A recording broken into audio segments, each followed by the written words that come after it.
अब उस दादू पंथ के अंदर वो दीक्षित था, उसका नाम गोपाल दास था, जो साधु बना हुआ था बनिया लाला जी वैसे, और बड़ा अच्छा नेक व्यक्ति था।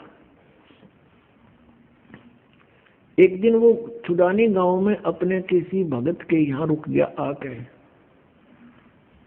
उस भक्त ने कहा कि महाराज, साधु की विद्या को साधु ही ठीक कर सकते हैं। हमारे एक चौधरी का लड़का, यानी हमारे यहाँ लड़की का लड़का समझो, उसको एक संत ने कंवारी गाय का दूध निकाल के पिला दिया। उस दिन से वो मेंटल हो गया, तो मर गया था। परमात्मा ने सुन ली बेटी की, वो लड़का जीवित हो गया, और लेकिन पागल हो गया उस दूध को पी के। उसके दिमाग में फर्क हो गया। और कहते हैं संत की विद्या को संत ही काट सकता है। आप दया कर दो तो बड़ी मेहरबानी होगी आपकी। उसने कहा, गोपाल दास ने कहा कि कहाँ वो लड़का, एक बार लाओ बुलाकर मैं देखता हूँ।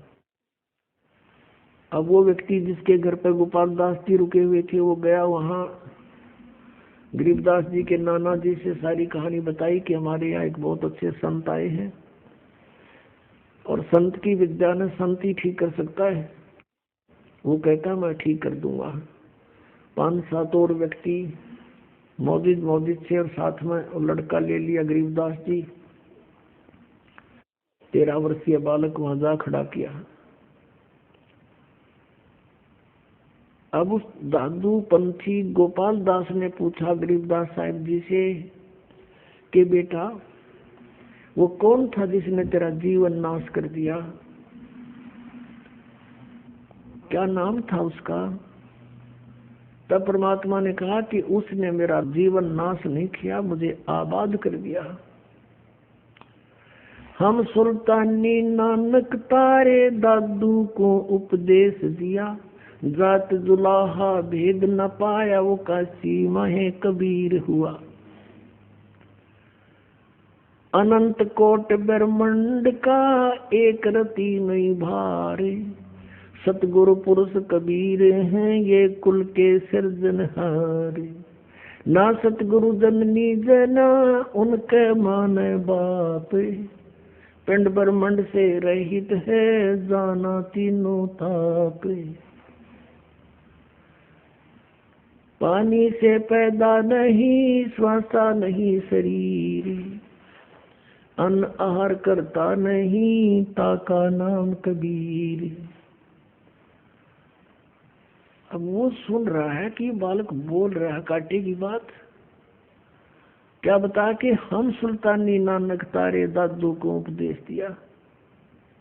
हम यानी हम सभी, गरीबदास जी कहते मैं अब्राहिम अधम सुल्तान, जिसको सुल्तानी कहते हैं, हम सुल्तानी नानक तारे और तेरे दादू को उपदेश दिया। वो जात दुल्हा भेद न पाया काशी माहे कबीर हुआ। वो कबीर अनंत कोट ब्रह्मांड का एक रति नहीं भार, और सतगुरु पुरुष कबीर है, वो कुल के सिरजनहार। बहुत देर तक परमात्मा ने वाणी सुनाई, और वो 65 साल का बूढ़ा जो देखे मटर आया था, उसका दाढ़ी लान झाड़ा लग गया उस गोपाल दास के। अब उसने देखा तो जानकार था, दादू साहब की वाणी भी पढ़ा करता था कि ये तो बहुत अनमोल ज्ञान है, और यदि ये लिपिबद्ध हो जाए कलयुग में बहुत जीवों का उद्धार होगा। वो 65 साल का महात्मा खड़ा होकर कहता 13 वर्ष के बालक को कि महाराज जी ये वाणी लिखवा दो। मैं वाणी लिख लूंगा, लिखवा दो भगवान, सबके काम आओगी।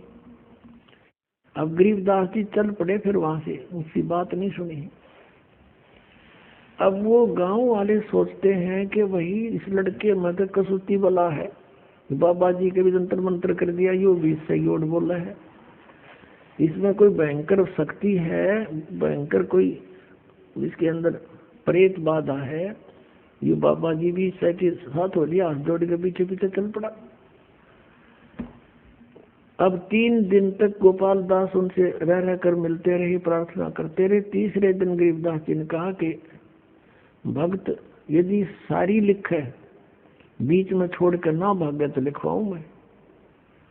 तो गोपाल दास ने कहा महाराज जी मैं तो घर से फारिग हूँ, कभी फ्री होकर आया हूँ, कोई काम नहीं मुझे, आप दया करो।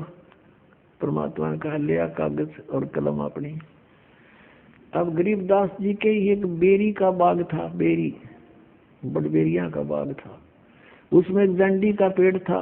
वहाँ उस समय ऐसे ही हुआ करते थे, रेगिस्तान टाइप से था वो क्षेत्र। पहले जंडी के पेड़ बहुत हुआ करते थे, जैसे आजकल राजस्थान में होते, इस तरह की स्थिति थी। तो वहां बैठकर जंडी के पेड़ के नीचे गरीबदास जी बोला करते थे, गोपाल दास दादू पंथी लिखा करते थे। उसमें लिखा कि 6 महीने तक ऐसा वो लिखते रहे, तो तब ये ग्रंथ, ये वाणी लिखी गई। और भी फिर कभी कभी मूड माकर बोलते थे, वो चलते फिरते वो भी लिख लिया करता था, उसके साथ रहने लगा कुछ दिन। तो फिर वही बोला हुआ आंखों देखा हाल ऊपर का जो गरीबदास जी ने परमात्मा के साथ जाकर देखा था, वो आंखों देखा अपनी इस अमृत वाणी में लिखा है। अपने आत्मा सत्संग का जो उद्देश्य होता है उसमें परमात्मा के विषय में जानकारी होती है, और परमात्मा को पहचानना कि कौन है परमात्मा और कैसा है भगवान और कैसे मिलता है, वो कहाँ रहता है, ये 4 वस्तु क्लियर होनी चाहिए तो सत्संग है। नहीं तो भगवान की प्रभुता के गुण, महिमा के गुण कितने गा लो, जब तक भगवान मिला नहीं तो उनकी महिमा करते रहने से हमें लाभ क्या होगा। जैसे बिजली के गुणों का ज्ञान है, बिजली पंखा चलाती है, बल्ब जगाती है, बड़ी बड़ी फैक्ट्रियों को चलाती है, और नीचे से जल निकाल देती है, आटा पीस देती है, पशुओं का चारा काट देती है, कट कट कट करके। तो ये तो गुण है, इनको गाते रहो, बजाते रहो, ढोल पीट कर गाने लग जाओ, अख्तारी बनाकर गाने लग जाओ। जब तक बिजली का कनेक्शन नहीं मिलेगा, जिन गुणों का ज्ञान दिया जाता था वो गुण प्राप्त, लाभ प्राप्त हो नहीं सकते। वो गुण जो हम गाते हैं बिजली में, वो जो के तो विद्यमान है, पर वो प्राप्त कैसे होंगे, कनेक्शन लेना पड़ेगा उसका। इसी प्रकार परमात्मा की महिमा के कितने ही शब्द गा लो, वाणी बोल लो, उनको गढ़वे बेंजू बांध के सारंगी सुरंगी पर वहां गा लो, परमात्मा ये कर देता है, परमात्मा ये कर देता है, भगवान ऐसा सुखदाई है, भगवान ऐसा सुखदाई है। वो तो है ही, अच्छी बात है, उसके गुणों का परिचय होना चाहिए। लेकिन यही करते रहे और कनेक्शन ना मिला, भगवान मिला नहीं, तो व्हाट इज यूज। इसका लाभ क्यों गाने और बजाने और सत्संग करने का, यूजलेस। तो सत्संग के अंदर ये कंसेप्ट क्लियर होना चाहिए कि वक्ता के बताना चाहे और क्या प्रमाण है उसका। अपनी अपनी कह गई इस दुनिया की माँ, बिन साहिब की बंदगी कहीं ठोर ठिकाना ना। अपनी अपनी सब डफरी पीट रहे हैं, और यहाँ तक सिद्धांत बना दिया कि संत जो कहते हैं वो सारी सच्ची, संत जो कहते हैं वो सच्ची है, लेकिन असंत जो कहते हैं वो सब झूठ होती है। संत और असंत का कहाँ से पता लगेगा। संतों की वाणी सदग्रंथों से मेल खाती है, और सदग्रंथों से मेल नहीं खाती है तो वो असंत है। अपनात्माओं, अब संत और असंत का प्रमाण दिखाते हैं।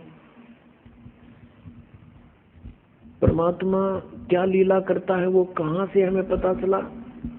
अब हमने आदरणीय गरीबदास साहिब जी या आदरणीय नानक साहिब जी या अन्य आदरणीय संतों की जो वाणी है वो तो हमने कभी सुनी नहीं थी,